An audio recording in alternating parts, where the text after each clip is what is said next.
गुजारिश है मैं छोटा जहा नाई से काम करता था तो फालिज हो गया। 2-3 बच्चियां जवान ने तो और मैं कुछ कर नहीं सकता पिया। मेरा खब्बा पासा उक्का पै गया। मैं तो रोटी खाण तो तंग जे तो तुहाडी मेहरबानी जे कोई हेल्प कर छड़ो तो अल्लाह तुहानू चोखा देदा। तो मेरिया हुण 2 महीने कर भी कुछ नहीं सकता ना कोई कमा सकना। तो छोटिया छोटिया बच्चियां ने अल्लाह पाक इन्हां नूं भी जिंदगी दे तो तुहानू भी रब जिंदगी दे तो रब तुहाडे रिज़्क इजाफा फरमाए।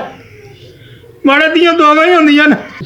हस्बी तुसां मेरी 10,000 रुपये की मदद की है। रब तुहाडी करे अल्लाह पाक तुहाडे इस इदारे का नाम रोशन चोखा करे। तुसीं माड़े की मदद करदे हो रब तुहाडी करदा है तो अल्लाह पाक तुहानू खैर करे तुहाडे ते अपना करम करे। पाक तुहाडे इस इदारे नूं साथ ते आबाद रखे।